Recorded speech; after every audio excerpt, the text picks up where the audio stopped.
আমাদের second player আছে আমাদের সাথে, যে আমাদের রোস্টার সেকেন্ড প্লেয়ার ছিল পেস আমিনুল, যাকে আমরা পেস আমিনুল নামে সবাই চিনি। কিন্তু আমিনুল, তোমার কাছে আমার প্রথম কোশ্চেন থাকবে, তোমার আসল নাম কি? আমার নাম আমিনুল হক। আমিনুল হক, কিন্তু তাকে আমরা সবাই চিনি পেস আমিনুল নামে। তো তুমি আমাদের বাংলাদেশের সেকেন্ড প্লেয়ার হিসেবে আছো। তো এখানে তোমার কাছে ছোট কিছু কোশ্চেন থাকবে আমার। প্রথম কোশ্চেন, তোমাদের গেম প্লেতে কোনো ধরনের ঘাটতি পেয়েছো কিনা তোমরা?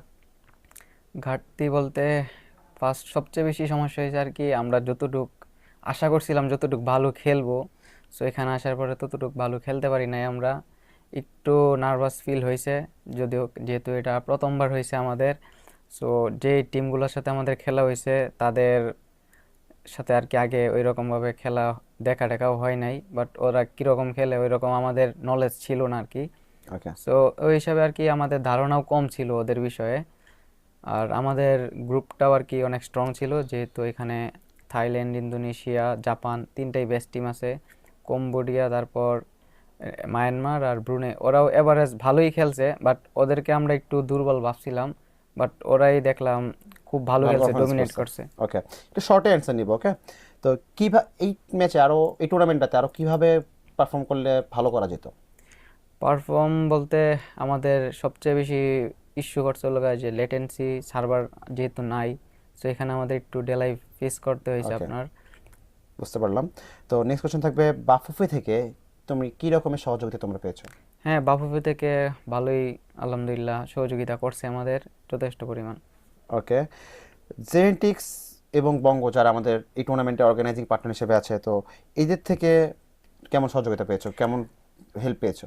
হ্যাঁ, ওরাও আমাদেরকে ফুল সাপোর্ট দিছে, ভালোই সহযোগিতা করছে, ওদেরকেও থ্যাঙ্কস অনেক। ওকে, তো নেক্সট কোশ্চেন থাকবে হচ্ছে, কমিউনিটিতে আছে, তুমি অনেক আগে থেকে কমিউনিটিতে আছো, তো কমিউনিটির যে প্লেয়ার্সরা আছে, মেম্বার্সরা আছে, তাদের থেকে তুমি কেমন উৎসাহ পেয়েছো বা কেমন মোটিভেশন ডিমোটিভেশন কি পেয়েছো, তোমার কাছে কি মনে হয়েছে?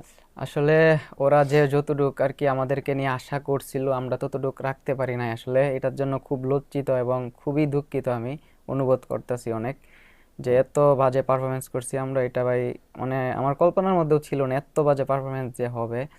সো সবার কাছে আমি আন্তরিকভাবে দুঃখিত, সরি সবাইকে। ইনশাল্লাহ সামনে ভালো করার চেষ্টা করব, যেহেতু এটা প্রথম আসছে সেহেতু একটু সমস্যা ফেস করতে হয়েছে। ইনশাল্লাহ নেক্সট টাইম যারা খেলবে ইনশাল্লাহ এই ফেসগুলা প্রবলেমগুলো সলভ করার সলভ চেষ্টা হবে করবে। ইনশাল্লাহ। ওকে, তো ই স্পোর্টসে তুমিও এত দূর আসলা, ই স্পোর্টসে বাংলাদেশ নতুন আসলো, তুমি এত দূর চলে আসলা, সো এইখানে তোমার অনুভূতিটা কেমন এত দূর পর্যন্ত আসতে পেরে? হ্যাঁ, অনুভূতিটা খুবই ভালো, যেহেতু বাংলাদেশ সামনে আগাচ্ছে স্পোর্টসের দিকে, আমাদের ই ফুটবল আগাচ্ছে। আগে পাবজি, ফ্রি ফায়ার এগুলো আগাচ্ছিল, ই ফুটবলটা একটু পিছিয়ে ছিল। সো এখন গ্রো করার মানে দিকে যাচ্ছে আর কি এখন।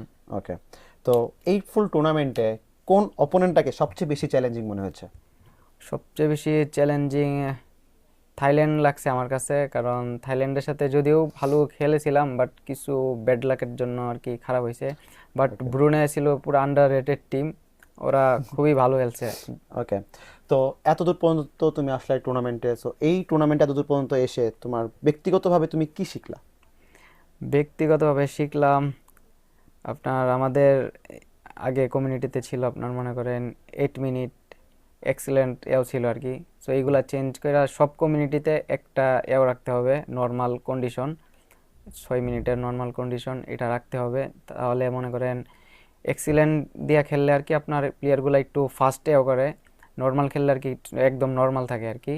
সো নর্মালটাই আমাদের খেলা ট্রাই করতে হবে, শিখতে হবে আর কি। ওকে, আরও ওকে, অনেক গেমে নিয়ে ডেডিকেশন থাকতে হবে, অনেক কিছু নলেজ থাকতে হবে। ঠিক আছে, ধন্যবাদ। তোমার নেক্সট ম্যাচের জন্য তোমাকে বেস্ট অফ লাক, যেন তোমার নেক্সট ম্যাচে আর একটু ভালো পারফর্ম করতে পারো। ইনশাল্লাহ।